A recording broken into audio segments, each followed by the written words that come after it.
Welcome to Recruit Class Whiskey. My name is Sergeant Warnick. I've been in the unit for about 10 months.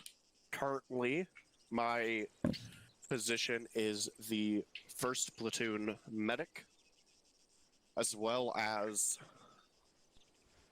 an S3 Recruit Instructor and an S1 Recruiter. In the unit, I've only held 2 positions, that of 3-3 mic and 1 mic, as I do currently. Alright, and this is the recruit training. It's kind of a try before you buy for the full unit.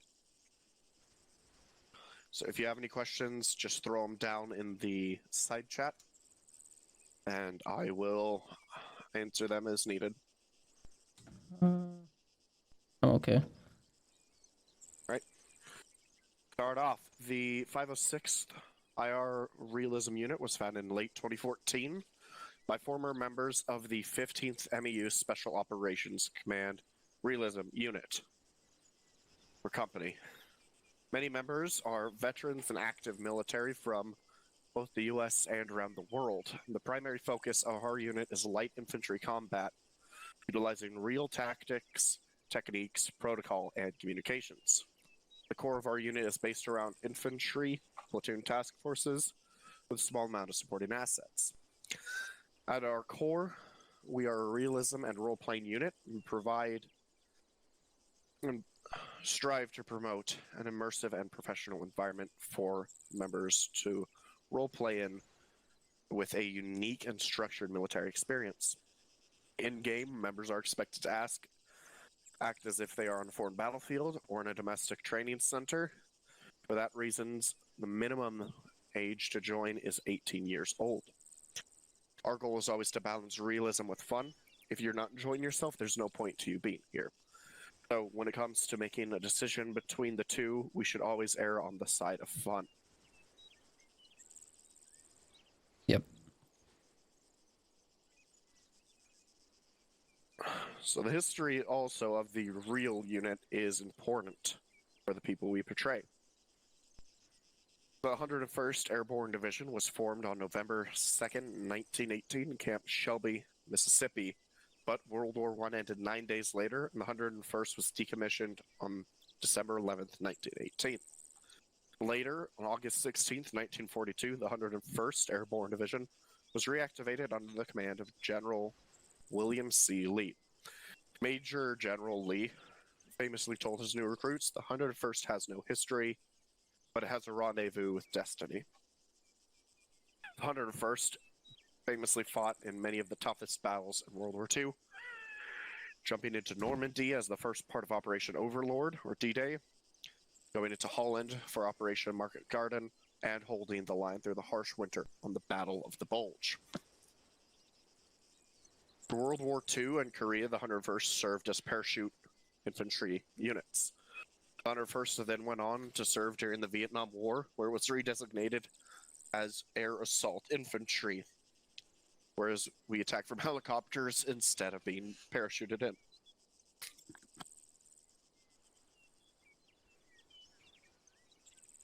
Cool.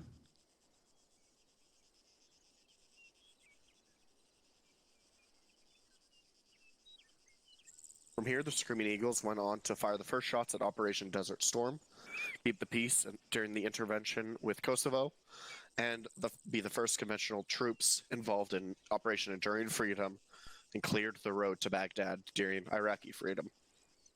The 101st actions have gained its significant recognition and become one of the most decorated units in the U.S. military today. Now, the 101st stands as one of the few units that can deploy infantry anywhere in the world inside of 36 hours. The 506th Infantry Regiment was formed in 1942 at Camp Taco, Georgia, ordered the name Curry, after the Curry Mountains which border the camp. Curry is a Cherokee word which translates to stand alone, and this became the unit's motto. Members wear the spade symbol on their helmet outer and the Screaming Eagle patch on their shoulder, indicating membership to the 101st. The 506 participated in every battle with the 101st often being on the front lines, making it one of the most decorated regiments and one of the most decorated divisions in the U.S. military. Today, the 506 consists of 2 battalions. 1st Battalion, organized under the 101st 1st Brigade Combat Team, and 2nd Battalion, organized under the 3rd Brigade Combat Team. Our units operates on a set of policies and procedures and common sense. These policies and procedures enable us to control discipline and keep our realism aspects. So, military operations specialty and billet. So an MOS, if you are unfamiliar, is what you're qualified to do. Example is your job. So my MOS is the 68 Whiskey as a medic. Mm-hmm. As a member of the unit, you can hold various MOSs, but you can only hold one at a time. For example, if you're an infantry, you cannot fly even if qualified. You cannot be a medic if you're qualified, but you can easily transfer to those groups and continue. Okay.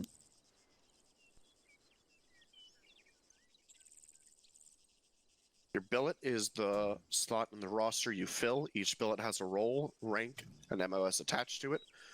For example, to be an infantry squad leader, you have to be an 11 Bravo MOS, but you can only be in that spot if you're at least a corporal and have achieved the maximum rank of staff sergeant.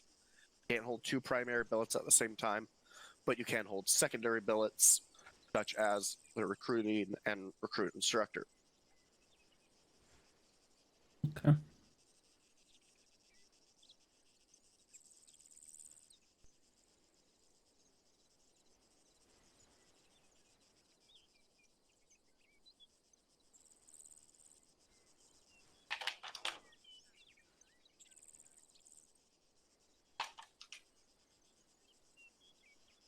All right. We're starting off with ranks. We obviously have an E1 is a PV1 or a private. E2 is a PV2 as well as a private.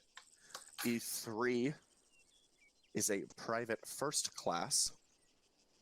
E4, we start getting into different ranks. You have a specialist as well as a senior airman for the Air Force and a corporal. The difference between corporal and specialist in the unit is that an E4 corporal is someone in a leadership billet and has completed the leadership courses, and a specialist has not yet reached both requirements. From there, we move on to E5, which is a sergeant or staff sergeant in the Air Force. E6 is a staff sergeant for the Army, tech sergeant in the Air Force. E7 is a sergeant first class or a master sergeant in the Air Force. The E8 is a first sergeant or a master sergeant. For E8s, the difference between first sergeant, master sergeant is that there's only one designated first sergeant billet in their command, and a master sergeant is an E8 not in a leadership billet, i.e., for example, they would be teaching schools and the such. Mm-hmm. After that, with E9s, we have a sergeant major, a command sergeant major, and a sergeant major of the Army. Sergeant major and command sergeant majors exist at command level, battalion and up. The sergeant major of the Army is a rank not used in the 506th, but is the chief enlisted advisor to the Army Chief of Staff. There's only one sergeant major of the Army actively billeted at one time. From there, we have our warrant officers. WOC is a warrant officer candidate, which is not shown. W1 is a warrant officer 1. W2 is a chief warrant officer 2. W3 is chief warrant 3. W4 is chief warrant 4. W5 is chief warrant 5. Warrant officers have a special place in the unit as well as the Army. They're the technical bedrock of the Army and are experts in their respective fields. For intelligence, aviation, signal maintenance, and military police. Only the rotary wing aviators are warrant officers in the 506 IRRU.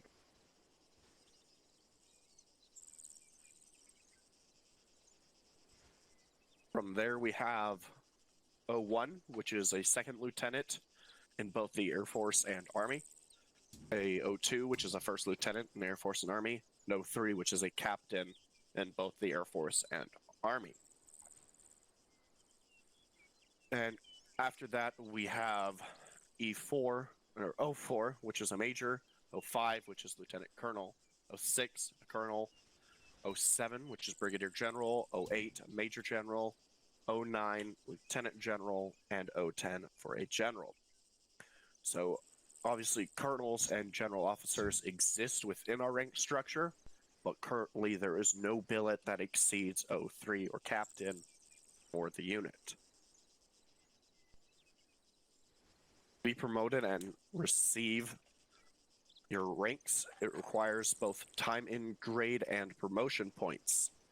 You'll learn more about this as you get into the unit and figure out what's needed to get each rank, as well as other miscellaneous themes. Time and grade is required by holding a rank for a certain amount of time. Promotion points are required by being an active member of the unit, attending trainings and operations.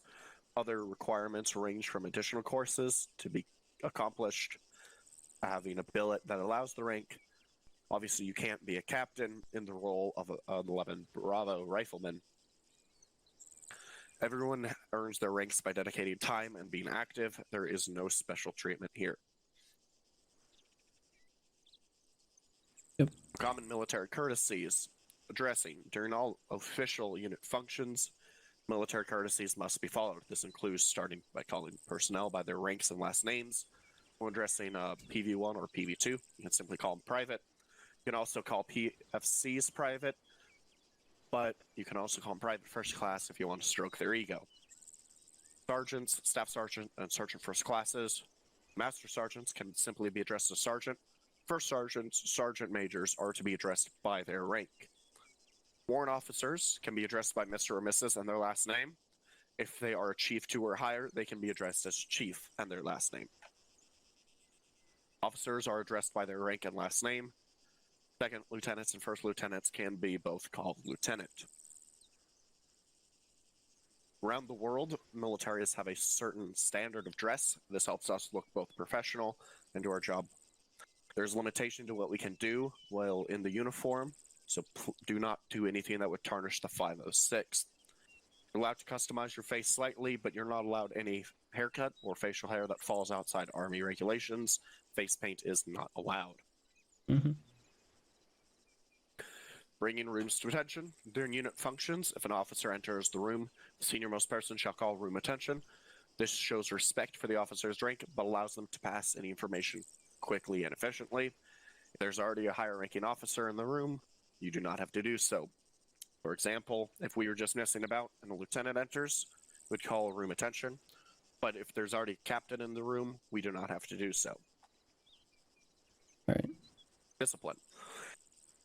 As in the real military, our unit has a disciplinary policy. This allows us to enforce policies and procedures to make us work and function well. This can range from being spoken to, punished by removal of rank, or being removed from unit. Once you get more acquainted with the unit, this can be found on the forums. Forums and TeamSpeak are the essential part of our communication. Do not edit your profile in any way. This will be taken care of S1 personnel. No pornography, advertising, political comments, or discussion, racist remarks, or trolling will be allowed. These apply to the forums as well as public areas of TeamSpeak. Remember, text can always be taken out of context, so don't risk it. Don't hold debates in public areas and use sound judgment. Other rules to be aware of. We have a zero-tolerance policy on hacking or cheating. Our unit servers are for private gameplay only. You are not allowed to give the password or IP addresses to anyone who you have not given prior permission to. Don't post in the global chat room, and under no circumstances are you allowed to be part of the 506 and another modern ArmA 3 realism unit at the same time. Just always use sound judgment. Organization, the unit is made up of one infantry company with mortars and combat engineers, a rotary section, and a fixed wing section, as well as the 19th can't remember what their full name is, but our JTAC unit. I think it's 19th Special Operations Group. Our unit HQ is made up of a company commander, first sergeant, and executive officer. In order, that would be Captain Drumheller, First Sergeant J. Brewer, and Lieutenant Tell. The staff is made up of members who volunteer their time to ensure the unit runs smoothly day to day. These members also fill primary billets throughout the unit. Each section is known as S shop. The first shop is the personnel shop, and each leader reports directly to Unit HQ. So we're going to briefly go through this. We have our S1 personnel. We have our personnel officers, our personnel chief, and all they do is they basically run the entirety of the S1. They make sure that everything gets done on time, and they make sure personnel are meeting their requirements and being given the correct things they're supposed to. After that, we have a recruiting chief and the recruiter. Obviously, recruiters handle applications as well as try and bring people into the unit. And the recruiting chief is overhead of them, making sure it all gets done correctly. After that, you have an S1 clerk or personnel clerk. They handle all the business needed by the S1 personnel chief and officer to handle profiles, make sure people get their ranks and correct names. After that, there's an awards and decorations chief and the awards and decorations clerk. The chief handles all the applications for medals as well as time and grade, and makes sure people are given the correct medals after a operation is finished. And the clerks would be the ones to handle correcting ribbon racks and making sure they are actually given to members. After that, we have our S2 or intelligence group. This includes the S1 and S2 intelligence officer, who gathers information on the battlefield and our opponents as we enter the area. After that, we have our public affairs chief, who handles creating our image and keeping them good and safe. We have our S2 media specialist, who handles working on the site as well as creating videos and creating another good image for the unit. And we have our S2 public relations chief, who handles with dealing with the public and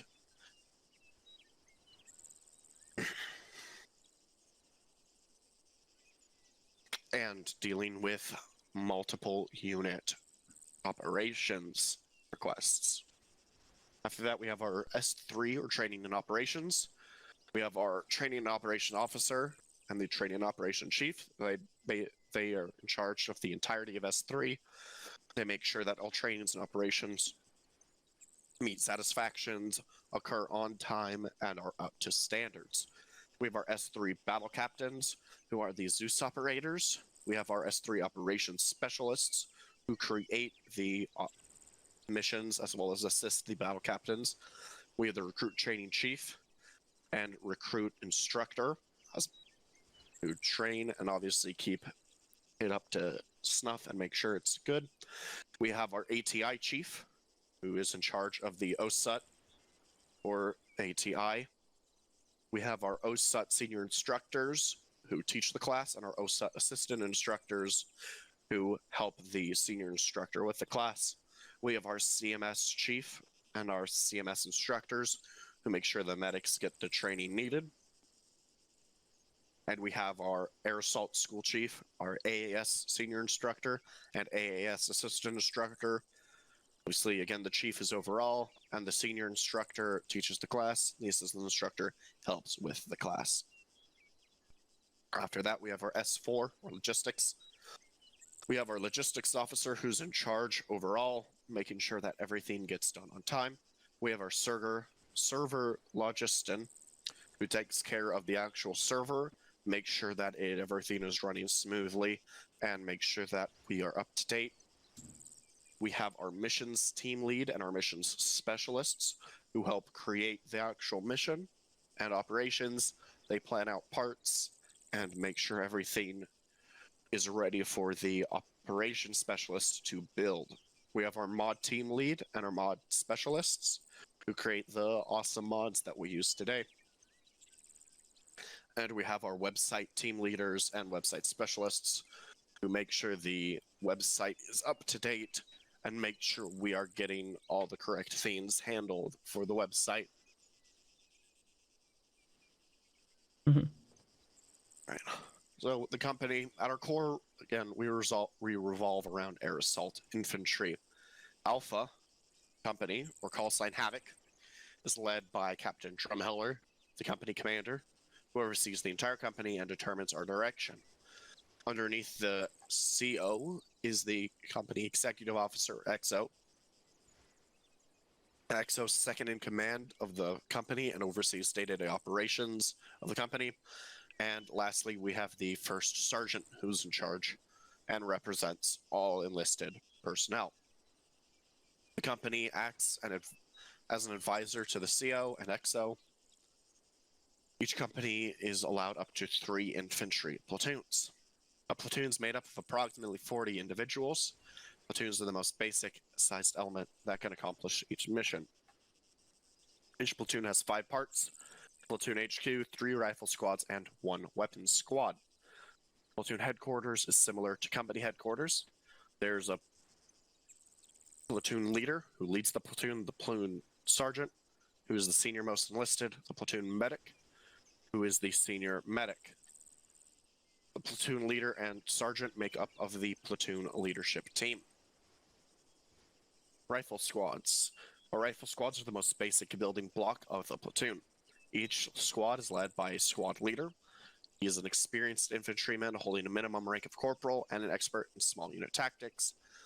The purpose of a rifle squad is to maneuver around the enemy and destroy them. Each squad has 2 fire teams. Our weapons squad is the 4th squad in the infantry platoon.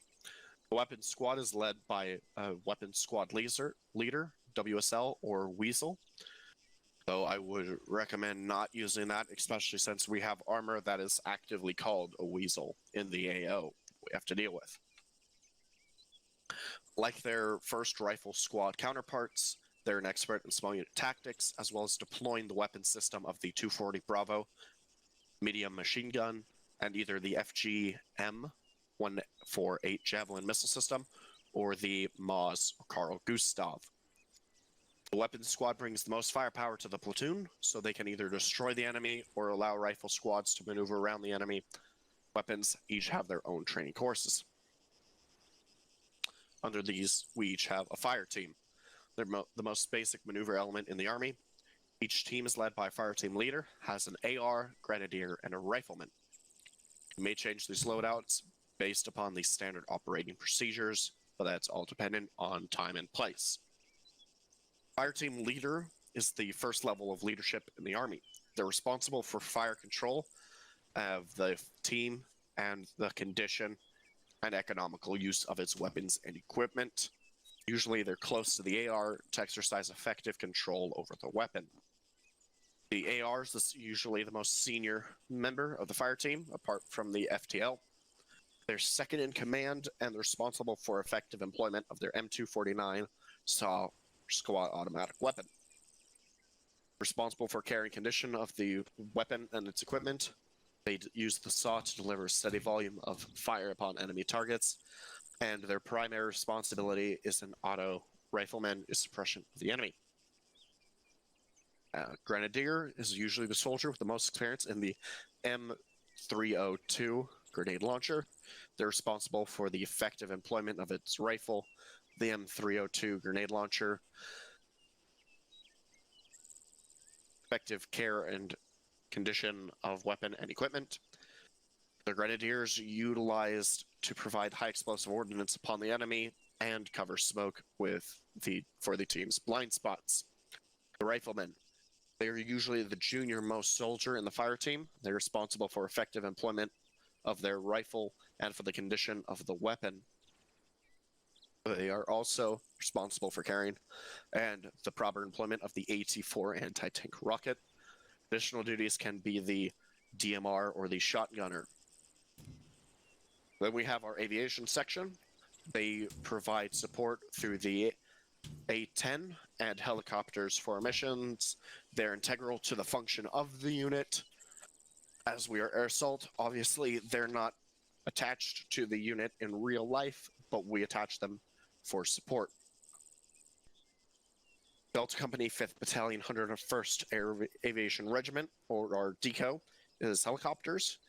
DECO is cross-qualified to fly the AH-6 Little Bird, AH-64 Apache, CH-47 Chinook, and the UH-60 Blackhawk. Upon completion of OSUT, they report to flight school. 74th Squadron Detachment 23rd Wing A-10s. The 74th Squadron is home to our pilots who fly the A-10 Thunderbolt II. They are obviously not part of the 506 or the Army, as they are Air Force, but they're attached as heavy anti-armor support. Upon completion of OSUT, they report to flight school. And like aviation, we employ a small number of supporting assets that are not part of us in real life, apart from mortars. These elements are designed to be mission-specific and employed where the infantry platoon would not be able to complete the mission without them. First, we have a mortar section. Each company has a mortar section. Our mortars offer indirect fire capabilities to our platoons. These mortars allow our units to breach heavily defended areas, entrenched enemies, better leaving the enemy no place to hide. Upon completion of OSUT, they have their own training for mortar qualification. Our combat engineers section, or sappers, provide forces with demolition capabilities. They have demolition blocks, mines, and other explosives. They're capable of destroying enemy fortresses, vehicles, as well as using devices such as mines in defensive operations. Upon completion of OSUT, they report to their own training. The 19th Air Support Operations Squadron. The 19th Air Support Operations Squadron is attached to the company as United States Air Force Tactical Air Control Party, usually referred to as Stagger or simply TACP. Our JTACs make calls for fire and relay the intent of the task force commander to the supporting assets of aviation, as well as provide a UAV to maintain accurate and consistent reconnaissance to the task force commander. All right, if you will follow me.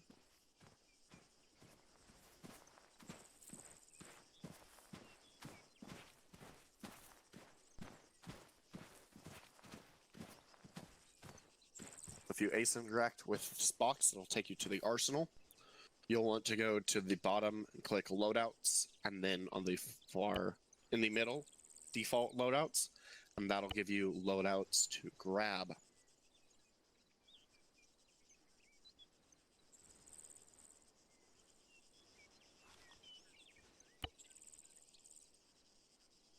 Awesome.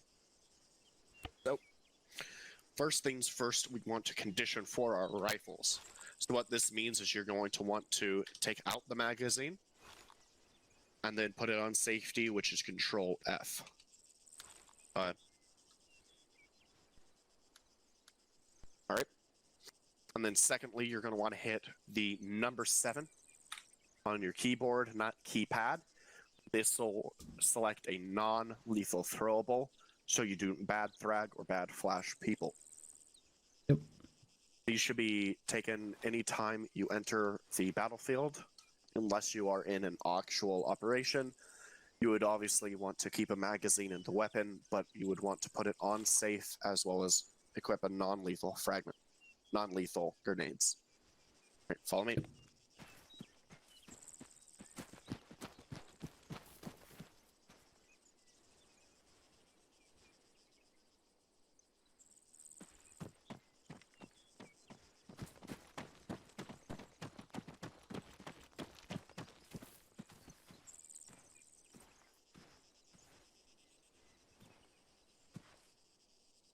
All right, so being able to control your movement is a valuable skill that will develop over time, as well as can save your life. So the first thing we're going to go over is patrol carry. So while pressing C, you can toggle having a hand on and off the weapon, but I don't believe it works. But keeping your rifle down like this is your basic patrol carry. As you can see, as I run, the weapon is down and not raised. Yep. Next is low ready. You double tap control. This will bring your weapon to your shoulder at a high ready. And then when you start to move, you will drop it into a low ready position. Double tap C. There you go. As you can see, the difference between dropping it and having it actually at a constant high ready, which is the next one. You clearly know how to do high ready, so I'm just gonna breeze through that. After that, we have our body stances for the unit. These can be achieved by hitting control and using WASD. Obviously go through the different amounts of stances, which allow you a high level of maneuverability in the field. So obviously this is very useful if you follow me.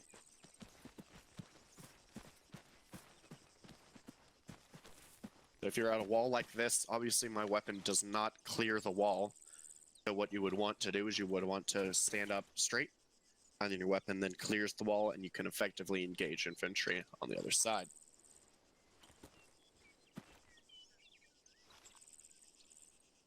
All right, next we're going to go into your controls. So go escape, configure, controls, and go to weapons. And you're going to want to find throw and delete what you have in there.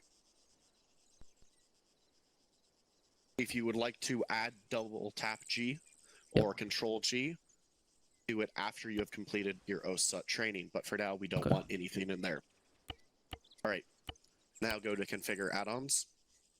And you're going to want to go to Ace Weapons and find prepare and change throwable towards the bottom. And you'll want to set that to your grenade key. Ace Weapons, and then... Prepare and change throwable. It's fourth from bottom. Prepare, change, throwable, yep. And so you'll want to set that to a grenade key. And then don't throw a grenade, but if you hit G now, you should see a white line, as well as throw, scroll. Shift G. Whatever you have it set to. Okay. Prepare, change, throwable, yep. Okay. When you're done, hit G and let me know if you can see that line in front of you. I do see the line, yep. Okay, so you can see throw, change mode, cook, and cancel. Yep. So obviously, throw will release your equipment.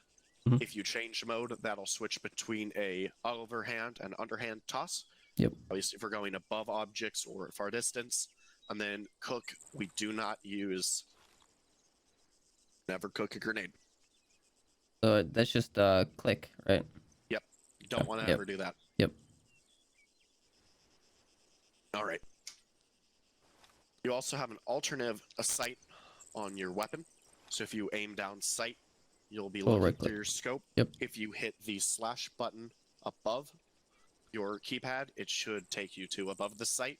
You can rebind this to whatever you please. I use control. Or right click. Right click. Yep. Makes it way easier. Yep. All right. Switching gear. Obviously, you know how to do that. You interact with yourself by hitting I, and you've opened your inventory. This allows you to move stuff around. So drag your PEC box off of your rifle and put it back on, just so you can prove you can do it. Awesome.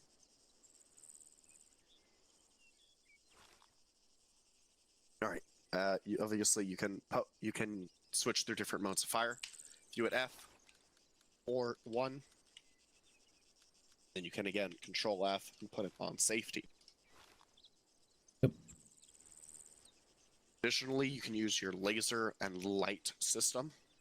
So, by hitting Control L, you can switch between your rail systems, and you can switch on your flashlight and hopefully shine it at this wall.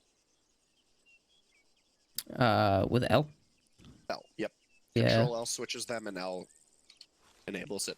Yeah, I think it's too light out right now. Yeah, it probably is, but that's how you do it.